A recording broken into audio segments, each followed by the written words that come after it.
Hi, I'm an actor, screenwriter, guitarist, songwriter, singer, Victor Colicchio, and you're watching FaceTime with Todd Wharton. So listen, man, I have a great idea. You could play two kingpins in like a mafia type of thing. You could be the mafia, and you'll be Vinny Gubats, and I'll be the Mafia, and I'll be Gary Gefilte. I don't play mafia parts. You know, Italians, we do other things. Do you have anything to eat in this kitchen? Oh yeah, that's a prosciutto. What is that, like cow tongue? Do you have any locks? Yeah, otherwise people will break in. Of course I have locks. How about we do Dean Martin, Jerry Lewis? I'll be the cool, handsome Italian singer, and you could be the schmuck. Salute. Why are you saluting me? You just said salute. Aren't you in the army? Come on, man, what do you say? Hunts. Well, why do you put locks on a bagel? You afraid someone's going to steal your bagel? Okay, I'll do it. But under one condition. Anything. I pick the food. Great, can we do kosher? We'll be right back with Victor Colicchio. Welcome back, everyone, welcome back. So my guest tonight is a screenwriter, actor, singer, songwriter, and musician. You see him in great films as the BlacKkKlansman, Inside Man, The Brave One, Goodfellas, and so much more. But you know what? Don't take it from me. Let's take a look at a clip.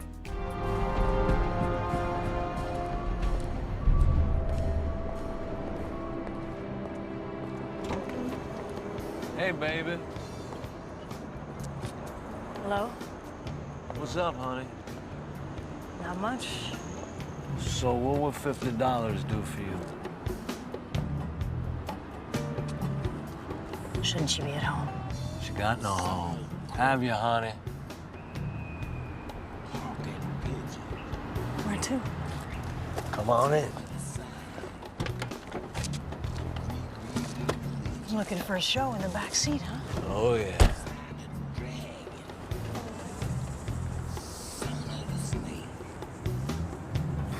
What's your name, honey?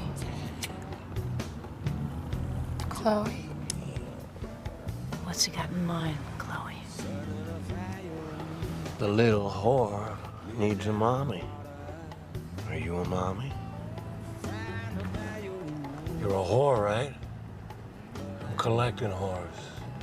You know them suicide bombers over in Iraq, when they die, they want 72 virgins. Me, I want whores. I want them when I'm alive. You know, Chloe and I are gonna take a little walk. You ain't going nowhere. Never get in the car. How long have you been in it? 4, 5, 6 days. Since Vegas. But you wanna go now, don't you? Yes. You giving me grief again? Oh my, got us a super cut here. Open the doors. And if I don't? Then I'll be the last super cunt you'll ever see. Get out of the car, Chloe. Go on. Not until he pays me. All right, pay the girl. Come on. Easy.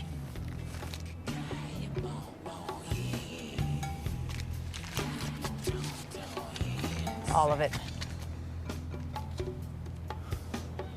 All of it.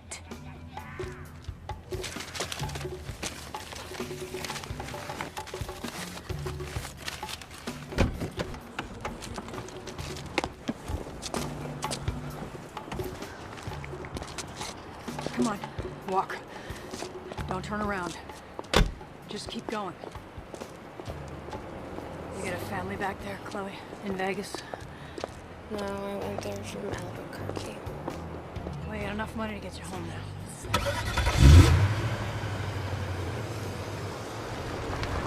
Suicide whore. Clear the way! Ah!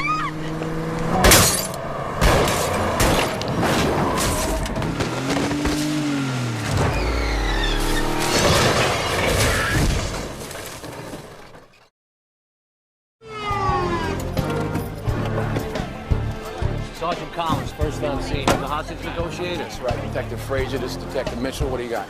Not much. So the bank was filled with smoke. The door was locked. I try to take a look inside, and one of the gunmen opens the door, sticks a .357 in my face, screaming in some foreign accent about killing hostages. See any other gunmen? No, sir. I couldn't see anything at all. You hear anything inside? No, sir. But with that .357 sticking in my face, I can't really be sure. I'm sorry. Okay. Good. You did a good job, Sergeant. You ever had a gun stuck in your face before? Yeah, once. Really? Yeah, by a 12-year-old. Shh. What was that like? Not one of my better days. I bet. All right, well, look. As soon as we get this thing cleared up, we'll cut you loose, all right? If you don't mind, I'd rather hang around a while, at least until we make contact. That's what I like to hear, Sergeant. Detective, they're gonna storm that bank without you? It's not right. So tell me about the kid that pointed the gun at you. The 12-year-old? Now? Yeah. Last year, up in the 33rd, I was breaking up a fight about a half a block from the high school. This one little spick is getting his clock cleaned by another one. Do me a favor, Sergeant. Just tone down the color commentary. So, I bust up the fight, I turn around, and this kid is pointing a .22 in my chest. Is that right? Now, which kid was this? Another kid, an African-American. African-American, right? Yeah. Came out of nowhere, I didn't see him. So what'd you do? What did I do then? I'll tell you what I did then. I got shot in the fucking chest. That's what I did then. Yeah, so you're part of my euphemisms, detective, but I would rather wind up an old bigot than a handsome young corpse. No offense, detective, but I'm just trying to keep them away from us. Now, what do you say we just get these people safely out of the bank? I hear that. And I'll try and watch what I say in the future. You never know who's listening. Everybody, please give a warm welcome to my friend, Victor Colicchio. How are you today, man? I'm good. Look at you looking all tan, bro. What's going on here? I'm looking like a ghost. It's the summertime. Did you have a good time hanging out with me the other day? Yeah, I had a blast hanging out with you, man. And my Instagram followers love the video, and they're looking forward to a lot more. They think it's very creative. They love the fact that it's not really a mafia thing. It's kind of like a parody based on the mafia world, but bringing in a Jewish kingpin as well and seeing the differences. Because I say right on the tape that, I don't really like doing mafia roles or mafia parts. Exactly. As a matter of fact, in Trial on the Potomac, I play the judge who broke open the Watergate case, Judge John Sirica, Italian, immigrant family. Yeah, one of the first Italian judges, paved the way for a lot. And it's based on a book by one of President Nixon's defense attorneys, Jeff Shepard. And I've got the book right here. Oh, wow. Okay. Did you have to read that whole thing? He's at the rehearsals. He tells his stories. Man, you wouldn't believe what was going on in Washington. Probably still going on now, Yeah, probably even worse. Did they make you have to read the whole thing? Did you have to go after class and just sit there and read pages? No, I read Judge Sirica's book. I read his book even before I met him. Because I'm playing a real life character. Yeah. I want to know as much as I can. And he was interesting. In his day, he went from right from high school into law school. Mm-hmm. And to pay his way, he boxed. He was a prize fighter. And he taught boxing, worked out at the gym. Yeah, it was a pretty cool cat. Yeah, and it sounds like it. Isn't it kind of amazing back in the day, like a lot of people that put money on the table when they were aspiring to do other things? You ever notice that a lot of them did become boxers? Many actors I've spoken to that were boxers at one point. It's crazy. Like How many? I want an exact number. I think it was like 16, 17. People don't even know. Jack Halloran, who I'm interviewing from Superman in the first week in August, he was a boxer before he became an actor. But he was like 7 feet tall, though. So I don't know how you box at 7 feet tall. That's pretty crazy. Well, musicians, so I don't want to, unless I had to as a kid, but, nothing I would pursue in the future. Yeah. But I got to tell you something, man. The Mafia, I've spoken with a number of celebrities, especially some in the hip hop world. They loved it so much, they want to be a part of it. They want to do like a cameo. And I'm like, No kidding. yeah, this is great. I think it's going to be hilarious. Like, people right now, honestly, Victor, need laughter. And this has nothing to do with the mafia. It's just about making people laugh. And because what people, I think, don't understand, Jewish families, my father's Jewish, but I was raised Italian. Jewish families and Italian families do have one thing in common. They're very tight when it comes to their family. So it's just a great meld to see the differences in the world and the family. And they both love Italian food. Yeah. Yeah. I worked in restaurants in the Bronx, and man, we had a lot of Jewish clientele. My neighborhood was both. Was mixed between Jewish and Italian when I was younger. It got integrated later on. But there were a lot of the Jewish men were those leftover gangsters from like Dutch Schultz's crew. Mm-hmm. And and they spoke the Italians. Hey, come over here. Look at this kid. Go get me a pack of cigarettes. Keep the change. Exactly. Now, where are you originally from? Originally, I was born in Harlem, and then we did what I call the Northern Italian migration. From Harlem, you go up to the Bronx, and then from there up to Westchester. Then you got the Southern Italian migration, which starts downtown Little Italy, Mulberry Street. And from there, you go into Brooklyn, out to Long Island, and eventually Staten Island. 2 migrations. You should create the first Italian marathon ever. So you're born in Harlem, you go to Bronx, up to Westchester, back down, and then the finish line is in Little Italy, where the winner gets a free cannoli. Kind of like here. Dig it. Hey. Or else the teddy bending, cannoli holding Italians. But a couple of people remarked that we remind them of like Dean Martin and Jerry Lewis. Yeah. And the thing is, we both grew up watching them, so I think it's a little easier for us to play it. And I have no problems playing a schmuck, because I was the schmuck of my family, and I'm a good-looking guy, but you're a pretty boy, so it kind of works hand in hand, I think it's a good feel.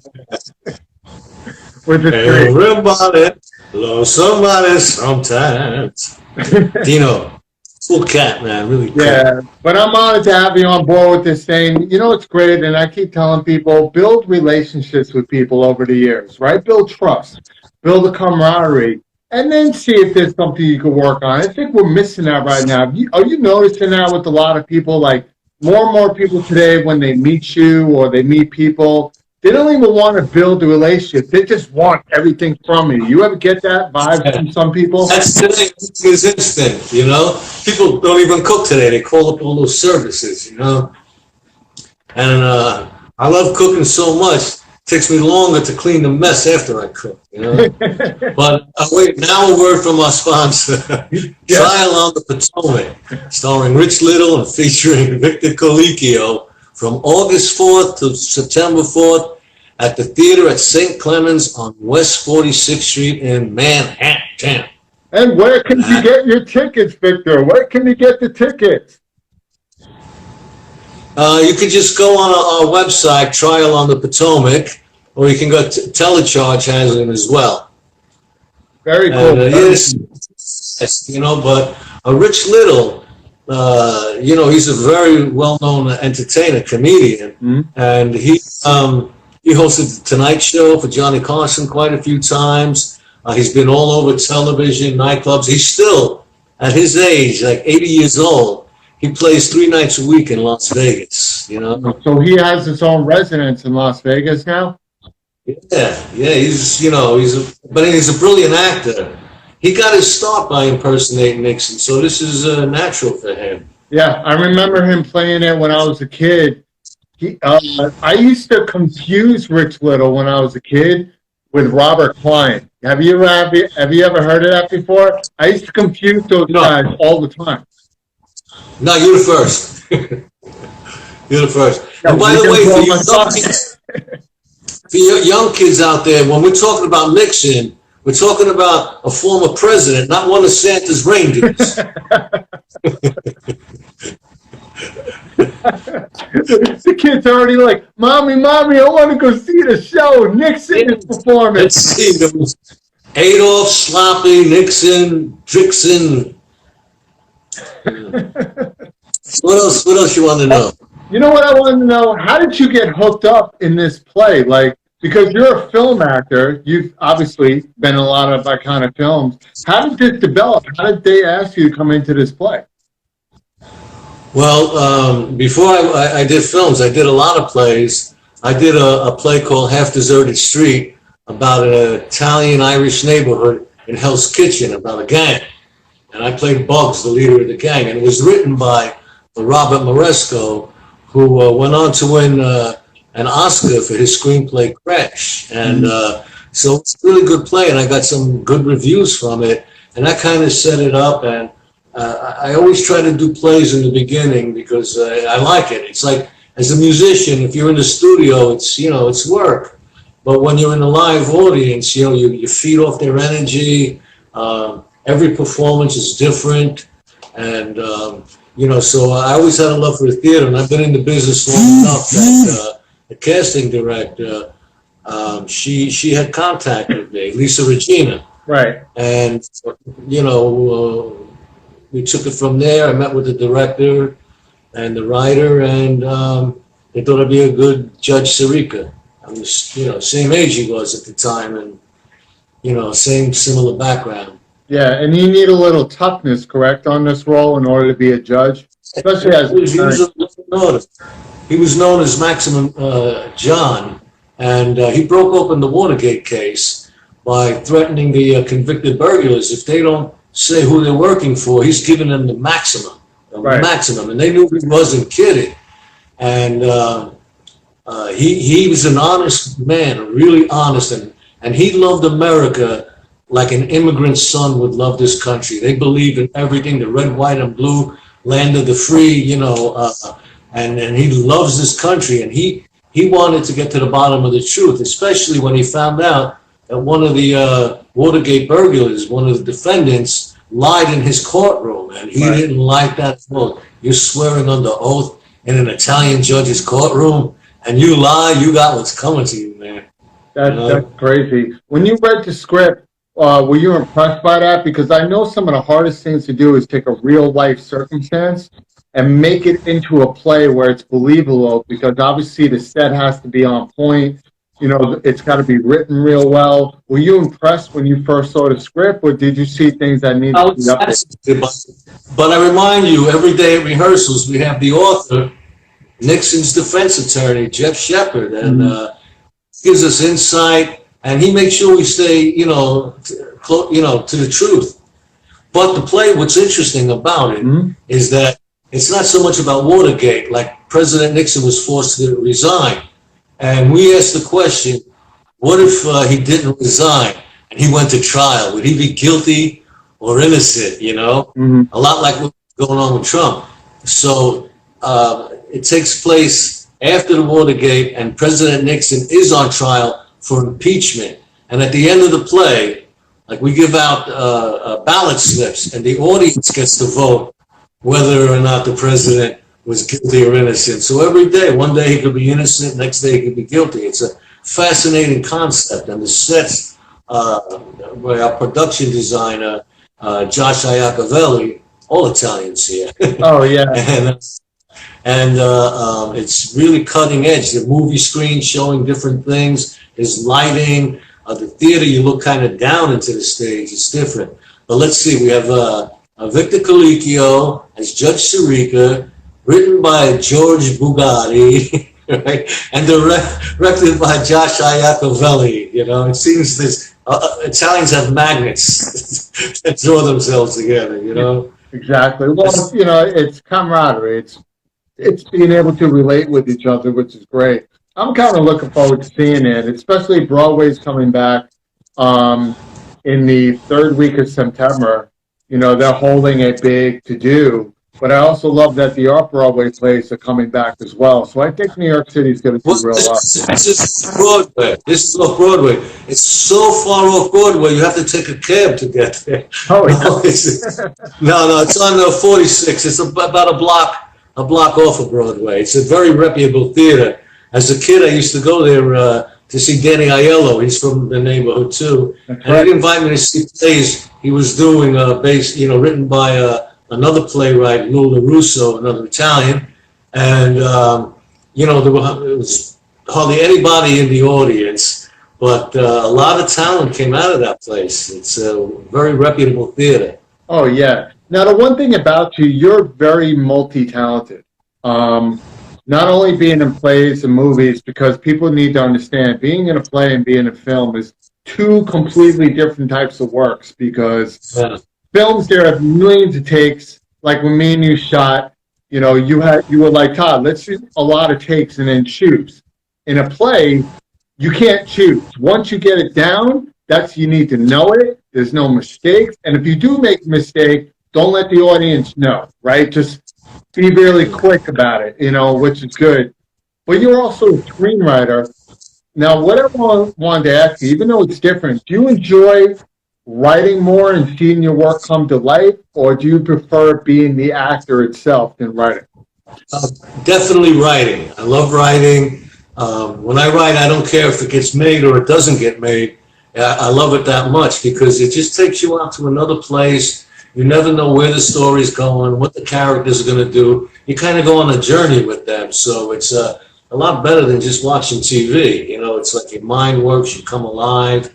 Mm-hmm. But I definitely think screenwriting are much better. And the reason I like theater better, too, is because in films, theater is, everything goes in order. It progresses and it's more organic, like your natural progression of emotion and storyline. Whereas in film, one day I get shot, and then the next day we film where I'm getting married. So everything is out of order. So there's no, but isn't it pretty much the same day? Isn't that pretty much the same day? Yeah. It's so funny. With the play. It's like kill day. With screenwriting, to recap, you were obviously honored, and he was honored as well, where you got to write with Michael Imperioli, where you guys wrote, obviously, Summer Sand. That was one of your big ones that you did. And the cast, you featured John Leguizamo. The cast was great. The movie was great. Adrian Brody, Mira Sorvino, Hattie LaFone. I mean, how excited were you? Not only is your screenplay being picked up, but now you got Oscar winners coming into this movie. How was the feeling when that happened? That must have been crazy. Ben Gazzara is in it too. Well, most of the actors I worked with before, Mira, John Leguizamo, Jennifer Esposito, and I knew most of the actors that were there, so it's more like, you're hanging out with buddies than like, oh, you're an Oscar winner, or, you just don't see that, it's you have a previous relationship and it stays that way, especially with these guys, because they don't let things go to their head. They're, just down to earth, regular people, and that's what makes them great actors, Exactly, and they're humble, I have to assume as well, because I've known you for a long time. You don't seem like somebody who likes to work with people that have a stick up their ass. Am I right about that? I hate conceited actors, Which side's better, this or that? Let me show you what your great side is. Smack you on the ass. Hey, by the way, I have some advice for you young actors out there. One thing in this business, don't be a name dropper. The people in this business, they hate a name dropper. Don't ever be a name dropper. Believe me, Robert De Niro told me that. It's a joke. I just dropped his name. You just caught me off guard because Robert De Niro told me. Let me see what other names I could. Wait, hold on. The Spike's calling. Well, that's kind of funny. I'm glad you mentioned him because out of all the people in Hollywood, you developed a great relationship with one of the greatest directors, in my opinion, of all time, was Spike Lee. Because it seems every movie that he does, Victor Colicchio always gets a phone call to be in this movie. And I believe about a year and a half ago, you got involved with the controversial movie, which did really well, called The BlacKkKlansman.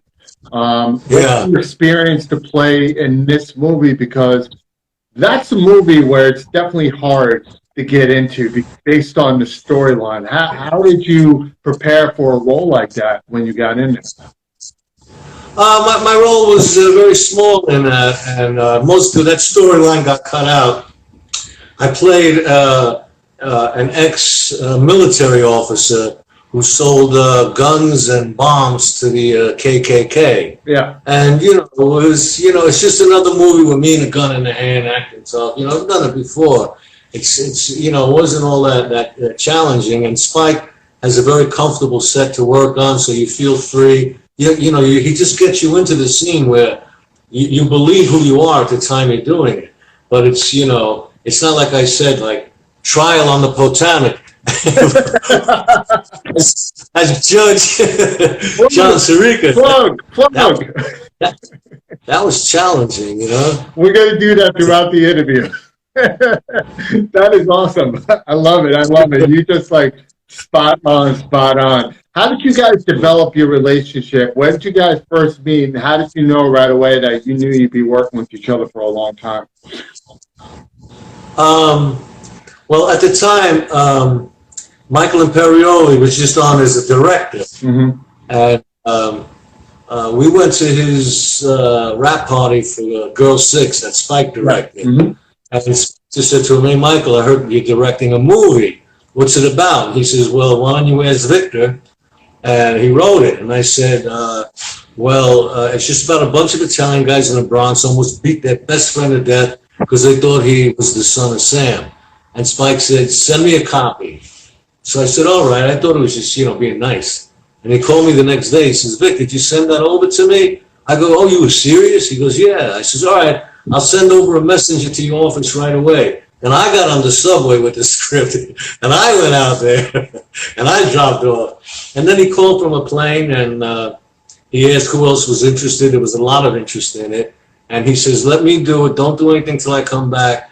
If I do it, I promise you, your script will be shot as you wrote it." So he came on, and we were developing it further with him. And Michael got more and more involved in the writing.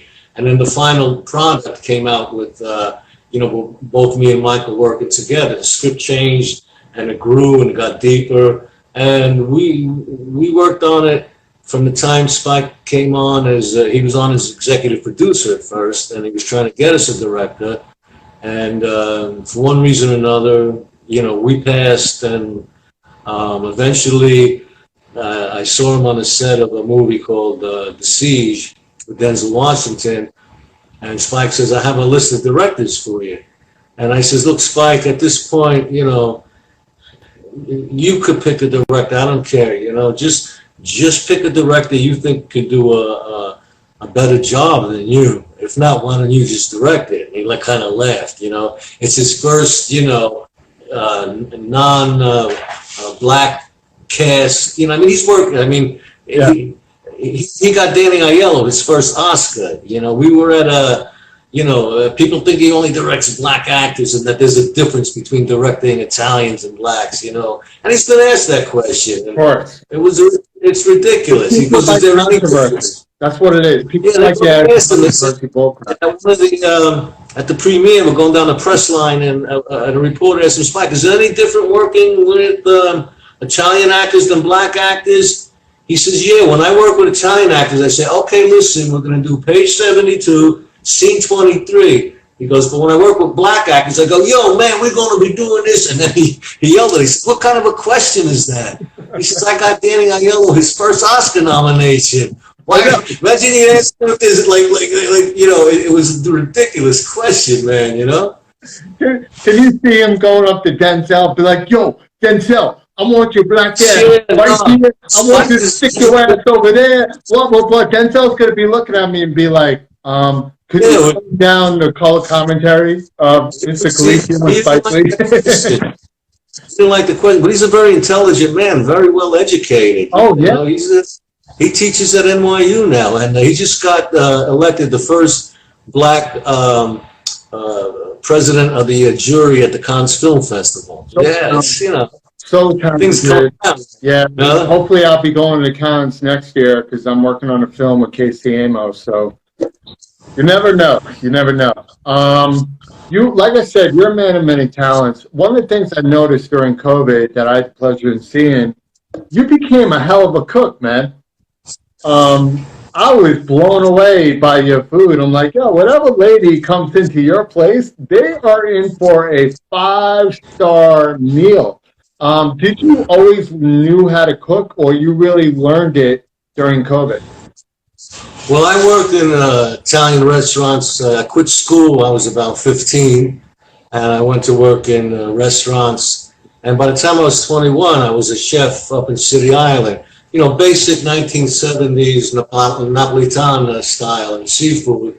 Nothing like today. I mean, it's come to a whole different level. The presentation, you know, the delicacy of it. So during COVID, you know, there was nothing going on. It's just to keep the mind occupied. I did write a script, though, that I optioned called Robin the Hood. And it's about a soldier of fortune goes back to the old neighborhood. He gets all the homeless together, and they start robbing the drug dealers and taking the money and buying the abandoned buildings and fixing them up. It's really cool. That's kind of neat, man. You should definitely pursue that. That's a pretty cool script that you wrote there. I like it. I optioned it already. I signed the papers, and I won't have my rights back for, about a year. That's how you do. You option it, the producer shops it, and if he gets a deal, he does. But I had fun writing it, But during COVID, I tried to come out with recipes I never heard of, make my own, and buying the dishes, and I even got a chef's pen where you dip the sauces and you do the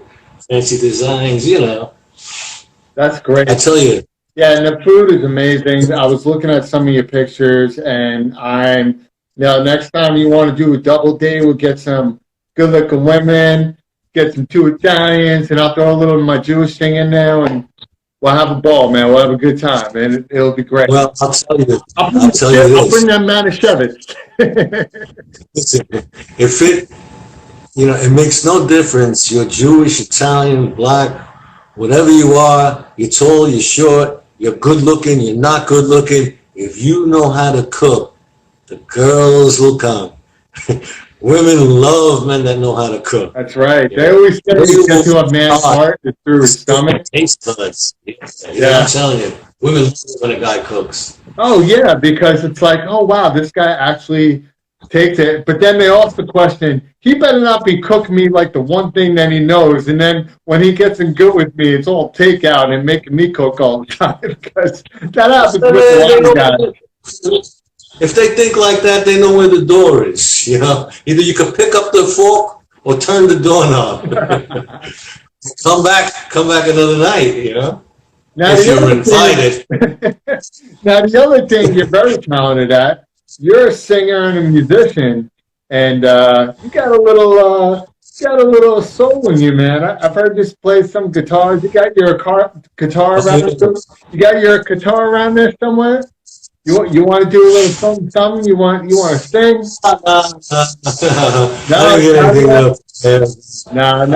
No worries. But ladies, this guy can sing, play the guitar, very, very talented.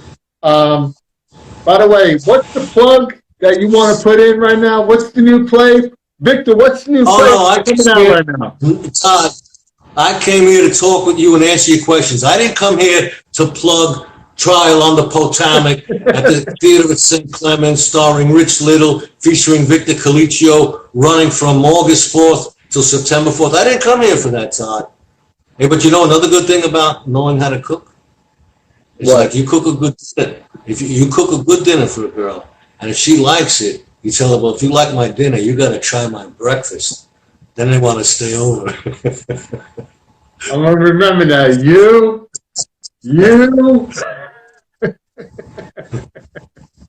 That's a good one. I like that, which is great.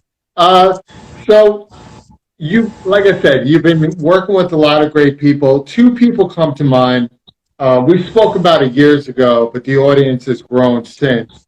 We've mentioned Denzel Washington, and you know how people always play in different movies and they get a little rolling out. You had a great pretty much a scene, just you and him, in Inside Man, which is a great movie because you got to work with Jodie Foster twice, who's an amazing actress. The scene that you did with Denzel, whether people realize it or not, that was a very credible scene that goes on every day, the way people talk to each other and they forget about their language, right? Take us through that scene, and because there were things in that scene that weren't in the script, and you kind of played it out. So tell us about that. But when you work with Denzel, you're working with a real actor. Yeah. He's not a movie star. He's all about the scene, all about the work, very accommodating. I've worked with some stars too that they won't let you take over a scene, whereas Denzel will hand it over to you. But I played a racist cop, and I'm talking about the time I got shot. And he said, who shot? He said, what happened? I says, well, this one little spit was clocking, and Denzel stops me and he says, hey, the character says, I'd appreciate if you tone it down with the racial euphemism, Sergeant. So I look at him, I go, so, there I was, and then I got shot, and he goes, well, who shot you? And I was supposed to say an African-American. But I looked at him and he said, who shot you? I went, an African-American, So Denzel got taken back. He says, what are you going to tell me? He told me I'm messed up. He says, what are you going to tell me that wearing a cop's uniform brought out the racist in you? I go, no, man. I says, I planned that. I was working on that line last night to, bring out the character. So he said, well, why didn't you do that in the rehearsal? I said, because Spike told me to save it for a take. He wanted to get you. He goes, well, you got me, man. And it was so great because you caught him off guard. You cannot, and people don't understand, when you do something like that, when you catch an A-list actor off guard, it's timeless. You can't shoot that twice. And it was perfect. I love the scene. I was scared, to do it. I said, because, you're looking at this giant movie star and you're going to say, African-American, and it's, but it was cool. But Spike lets you do that. He lets you paraphrase your lines and personalize into your character. So it's very cool to work with. Yeah, and then bumping into that movie, like I mentioned, Jodie Foster, you had a real scene which happened, unfortunately, all the time in today's world. Even right now that happens, where you pretty much were molesting a kid, but you were in the front seat. Say that. Couldn't think you mean it. What do you mean? No, but the scene was such a great scene where, look, now he's going to get the kid. Well, now you got me nervous that you say it happens all the time. You creeps out there. Okay. Go, get them. They're coming in now. You got 2 minutes. Pack up. No, but it's such an amazing scene. It's one of those scenes that make people uncomfortable. But you, Jodie, and if people don't know, Zoe Kravitz played the girl. If you guys don't know who this is Lenny Kravitz's daughter. 3 great Lisa Bonet. in one car. Lisa show is her mother, Lisa Bonet. Wow. From Cousin. What a great scene, and the people that you were working with on that, I loved it. And I didn't know you were going to get killed because I was watching the movie, and I'm like, wow. Now, a role like that, because you're one of the nicest guys out there, right? How did you get into that character? Because that's a character you have to step back from yourself and really become an a-hole and a disgusting human being for 10 minutes. How did that even occur? How did you get into character with that? Well, when you're on set, first a good director, Neil Jordan. Yeah. He directed Interview with a Vampire, The Crying Game. It's a brilliant director. And, another one makes you very comfortable. Asked me, pick out my own wardrobe and very accommodating to scenes. But you just get into the scene. You just imagine it. And, I had to play a guy who was like stoned out on drugs, so that wasn't a stretch, But Trial on the Potomac. Potomac. But you know, they had to get. You know, I kidnapped a girl, and she's in the back seat, and I drive her from Vegas all the way to New York to pimp her. And Jodie Foster sees that something's wrong, and she wants to come in the car. I tell her get in the back seat. And she's whispering to her, and I think my character would have got mad that they're whispering, and I'm looking through the mirror. So I said to the director, you know, oh yeah, I start going like this in the scene, and he says, "What are you doing?" And I said, "Masturbating." My character, not me. Right. So he said, "Why?" I said, "Because in the rearview mirror, it looks like they're making love." Yeah. Smart. Set up the camera to shoot through the rearview mirror. He listened to me, you know. It was, you're creating a character that everybody's going to absolutely end up hating, which is great, because that's what you want. Yeah. My mother told me when she saw it in the movies, the audience booed me. She said she won't have a movie like this. He's like, that's not my son. That's not my son. That's not him. I'd say a funny story. When Inside Man, I have a lot of friends out in Pennsylvania, and they're like, "Come on, Vic, we want to see it with you." And I'm like, "I only saw it like 45 times, you know, but all right." So in the theater, we're watching it, and as we're leaving the theater, this kid comes up to me and goes, "Hey, wasn't that you in the movie?" And I'm like, No, that wasn't me." He goes, Yeah, that was you. I know. "No, it wasn't me." He goes, "That was you." I go, "Yeah, it was me." He goes, "No, it wasn't, full of shit." I thought, man, that ain't you. Oh man, I love it. I love it. And it's a funny business, man. You know. Yeah, people are crazy. And now you're starring in a new play. It's like Trial on the Nile or the Amazon River. What is that? It's about the Watergate case with Rich Little playing President Nixon, and I play Judge John Sirica. Great. You know. Which is great. Victor, it's been such a great honor interviewing you again. You're such a great guy. And guys, look out not only for this play, but I'm telling you, Mafia, we're going to have a lot of fun with this. And I cracked up when I saw you. Did a good job with the editing. Thank you. Yeah, we're going to make it a little lighter next time because my eyes got a little bit of cataracts going on, so I didn't notice some of the thing, but it's going to get better and better. And like I said, we got some great people that I want to just do cameos on, and I think it's going to be hilarious. I think our next one we should do is the Italian Jewish Mafia sitting down and having a soul food dinner and being like, "Hey, what the hell is this?" Yeah, oh, solo food, oh, solo food. But listen, I just want to say one more thing. If any of the lovely ladies out there, I'm on Facebook, and I'm a very, very good cook. And where can they find you on Facebook? Is it just your name, Victor Colicchio? Colicchio. You know, people have a hard time pronouncing my name. They call me Colicchio, Colicchio. But they have no problem saying Pinocchio, and it's the same spelling, Cchio, Pinocchio, Colicchio, Geppetto. Because when they see the two C's, they automatically think it's Ch, right? Colicchio. Yeah, or Colicchio, you know. Colicchio is a venereal disease. Researching Judge Sirica from Trial on the Potomac.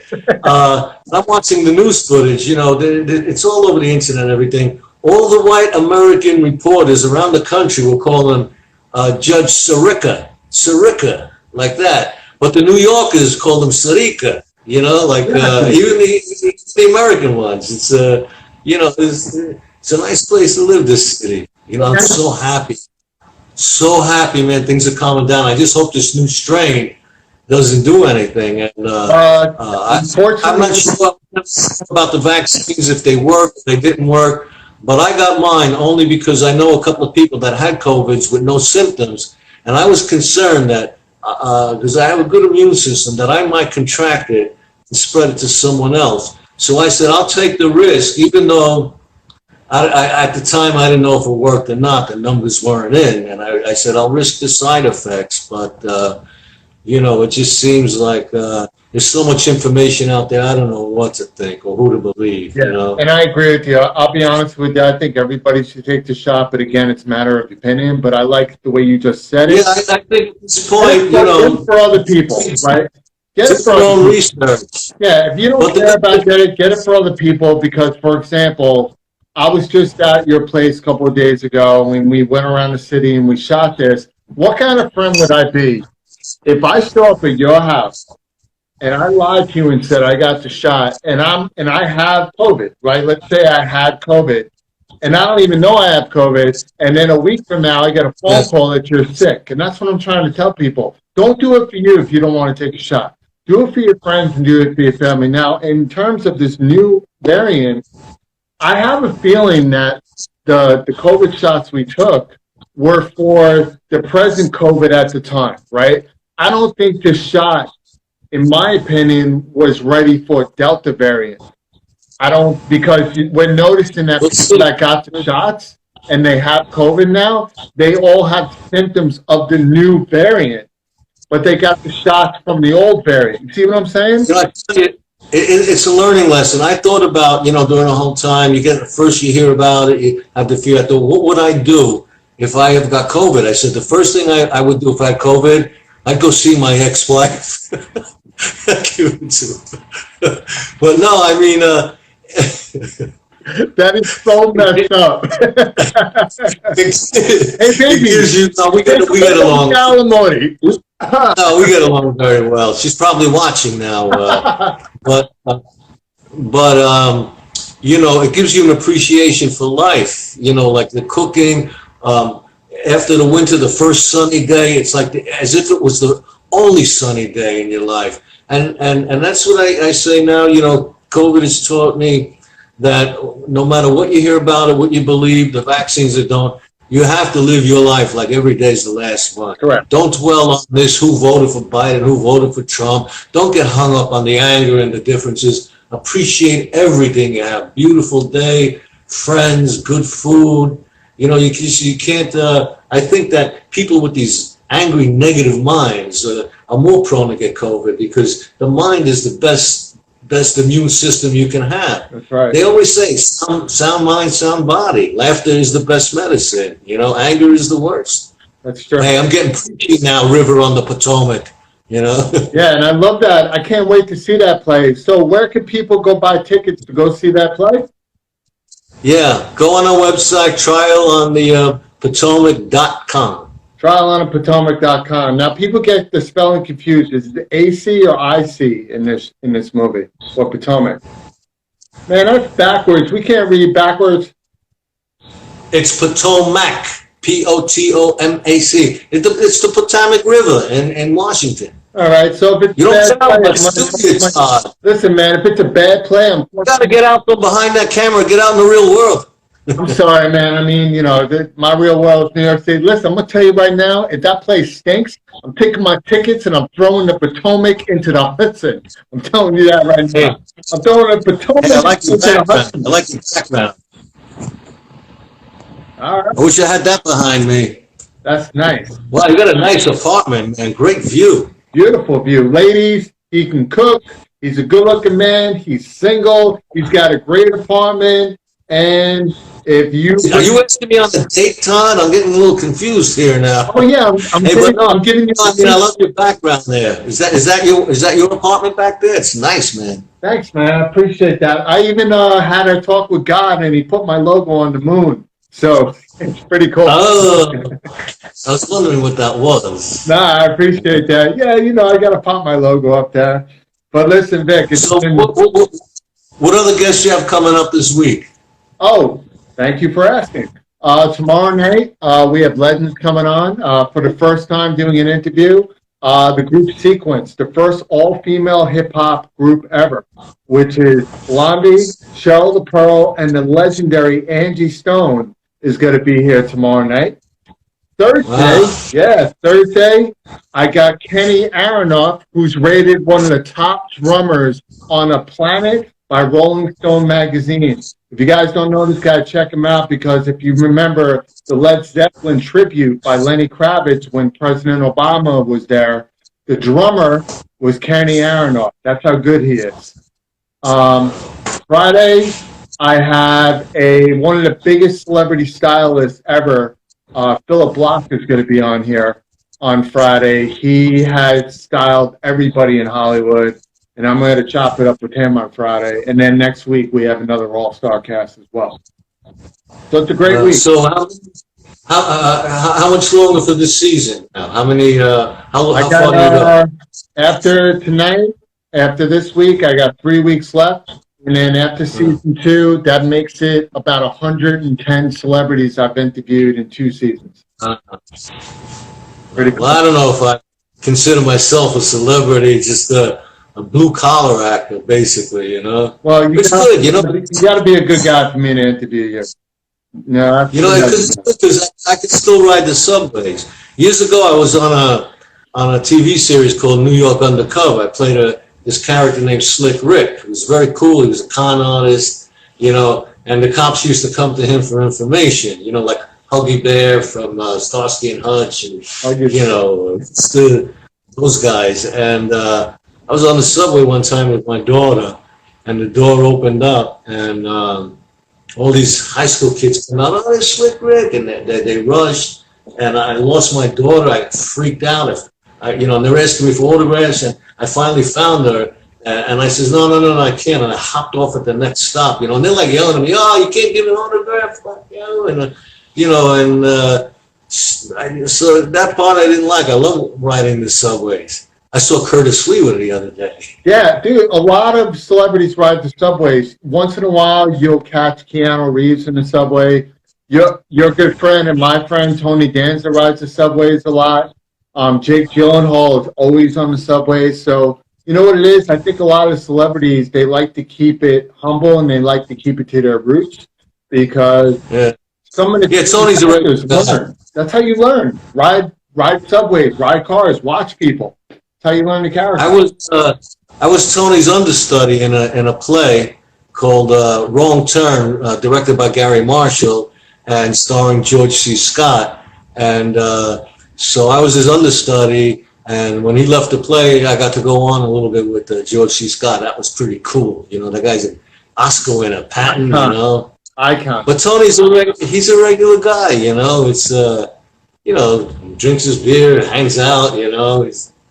You wouldn't think he was such a big star like him. You know, he's very cool. And he's great because I met Tony. I used to be the head waiter at Nick and Tony's when it was in Manhattan before, you know, they closed it. And Tony would come in literally every day. And he would order the BLT and all that. It was great. But one day we became good friends, and I can actually say that, which I'm honored. And one day I'm going into the subway, and there he was. So he's like, yeah, come in my car. So me and him sat in the subway. We sat in the back because he didn't want people to know who he was. And we ended up going for 40 minutes. And I was like, so how's your daughter? And he's like, oh, so we just talked about his family for 40 minutes. And then our relationship got closer because of that. Because I keep telling people, if you have an opportunity to sit down with a guy like Tony Danza, talk to him. He's a human being. And while you're at it, after you talk to Tony, make sure you go buy tickets for Trials on the Potomac, starring Rich Little, appearing with this man. Wait, what's the name? Wait, hold on. Victor Colicchio. The summer before COVID, I saw Tony Danza down at the feast, serving sausage and pepper sandwiches, you know. He's behind it, sweating in the summer, you know, and it was cool. And you know what? He was just a neighborhood guy, you know. I believe he had a shop down there, Lever or something like that. I forget, Alvina, I forget the name of it. And great. He had a little place down there. Yeah, he had a lot of good friends, Cha-Cha and Karen, and you know, but he was just a neighborhood kid. It's cool, you know? It's great, and I'm looking forward to seeing you in the play. I want to get a big head in the business. Goddamn, yeah, you gotta take care. That's a big-ass forehead. But, Victor, it's about that time. I definitely appreciate you for being on. I think I'm excited about this play you're going to be on. One more thing. No, I just want to ask my wife something. Alexa, what time is it? It's 7:48 p.m. 7:48. Thank you, Alexa. I appreciate you. Now, play some. It's my COVID mic. Ask Alexa to play some closing out music. You got something soft to close out the interview? Can she play something nice? She got a little Frank to play out? Alexa, play Everybody Loves Somebody by D. Martin. Everybody Loves Somebody. D. Martin. D. Martin. On Amazon. Yeah. So, guys, we are talking with the man. Everybody loves my body sometimes.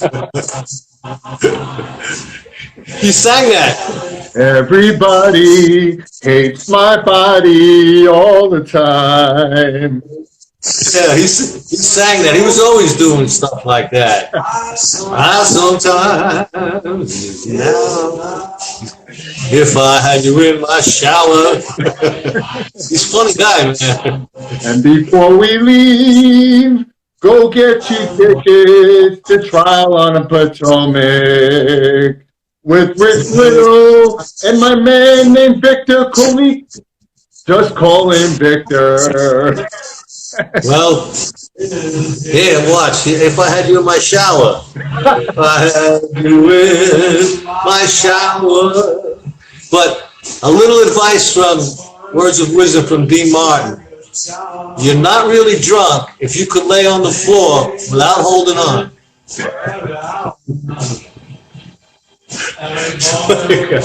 And on that note, we're about to wrap it up. Victor Colicchio, Hollywood actor, screenwriter, and starring in the new play, Trials on the Potomac, with Rich Little as President Nixon. Go get your tickets. Todd, man, I had a lot of fun. Anytime. Hey, Alexa, stop it. See? And on behalf of myself, Victor, D. Martin, and Alexa, everybody loves me sometime, and you're loving everybody right now on FaceTime with Todd Wharton. Victor, I'm going to see you soon. Man, have a great night. Take care, brother. Buonasera. So first of all, I want to thank Victor for coming on the show. I mean, he's a friend of mine. It's always an honor to interview him, and he's got such a great personality. Man, I love that guy. He's so funny. And guys, definitely be on the lookout for Mafia e Mazia. It's a great pilot that we did. It's going to become a comedic series, and it's a lot of fun.